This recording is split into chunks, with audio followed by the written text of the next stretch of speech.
आप सुन रहे हैं महाभारत। अर्जुन की प्रतिज्ञा तो एक लाइक कर दो जरूर करें। महाभारत का भयंकर युद्ध चल रहा था। लड़ते लड़के अर्जुन रणक्षेत्र से दूर चले गए थे। अर्जुन की अनुपस्थिति में पांडवों को पराजित करने के लिए द्रोणाचार्य ने चक्रव्यूह की रचना की। अर्जुन पुत्र अभिमन्यु चक्रव्यूह भेदने के लिए उसमें घुस गया। उसने कुशलतापूर्वक चक्रव्यूह के 6 चरण भेद लिए, लेकिन 7वें चरण में उसे दुर्योधन, जयद्रथ आदि 7 महारथियों ने घेर लिया और उस पर टूट पड़े। जयद्रथ ने पीछे से निहत्थे अभिमन्यु पर जोरदार प्रहार किया। वह वार इतना तीव्र था कि अभिमन्यु उसे सहन नहीं कर सका और वीरगति को प्राप्त हो गया। अभिमन्यु की मृत्यु का समाचार सुनकर अर्जुन क्रोध से पागल हो उठा। उसने प्रतिज्ञा की कि यदि अगले दिन सूर्यास्त से पहले उसने जयद्रथ का वध नहीं किया तो वह आत्मदाह कर लेगा।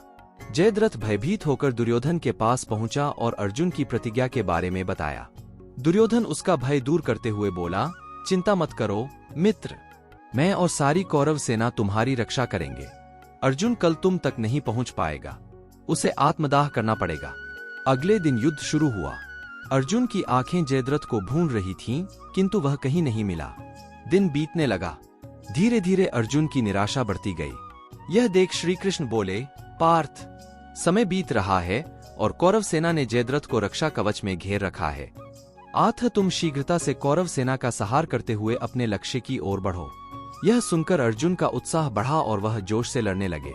लेकिन जयद्रथ तक पहुंचना मुश्किल था। संध्या होने वाली थी। तब श्री कृष्ण ने अपनी माया फैला दी। इसके फलस्वरूप सूर्य बादलों में छिप गया और संध्या का भ्रम उत्पन्न हो गया। संध्या हो गई है और अब अर्जुन को प्रतिज्ञावश आत्मदाह करना होगा। यह सोचकर जयद्रथ और दुर्योधन खुशी से उछल पड़े। अर्जुन को आत्मदाह करते देखने के लिए जयद्रथ कौरव सेना के आगे आकर अट्टहास करने लगा।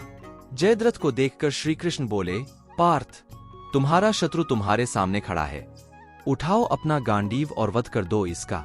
वह देखो अभी सूर्यास्त नहीं हुआ है। यह कहकर उन्होंने अपनी माया समेट ली। देखते ही देखते सूर्य बादलों से निकल आया। सबकी दृष्टि आसमान की ओर उठ गई। सूर्य अभी भी चमक रहा था। यह देख जयद्रथ और दुर्योधन के पैरों तले जमीन खिसक गई। जयद्रथ भागने को हुआ, लेकिन तब तक अर्जुन ने अपना गांडीव उठा लिया था। तभी श्री कृष्ण चेतावनी देते हुए बोले, हे अर्जुन, जयद्रथ के पिता ने इसे वरदान दिया था कि जो इसका मस्तक जमीन पर गिराएगा उसका मस्तक भी 100 टुकड़ों में विभक्त हो जाएगा। इसलिए यदि इसका सिर जमीन पर गिरा तो तुम्हारे सिर के भी 100 टुकड़े हो जाएंगे। हे पार्थ, उत्तर दिशा में यहाँ से 100 योजन की दूरी पर जयद्रथ का पिता तप कर रहा है। तुम इसका मस्तक ऐसे काटो कि वह इसके पिता की गोद में जाकर गिरे। अर्जुन ने श्री कृष्ण की चेतावनी ध्यान से सुनी और अपनी लक्ष्य की ओर ध्यान कर बाण छोड़ दिया। उस बाण ने जयद्रथ का सिर धड़ से अलग कर दिया और उसे लेकर सीधा जयद्रथ के पिता की गोद में जाकर गिरा। जयद्रथ का पिता चौंक कर उठा तो उसकी गोद में से सिर जमीन पर गिर गया। सिर के जमीन पर गिरते ही उनके सिर के भी 100 टुकड़े हो गए। इस प्रकार अर्जुन की प्रतिज्ञा पूरी हुई। कहानी अच्छी लगी तो वीडियो लाइक करें और चैनल सब्सक्राइब करें। धन्यवाद।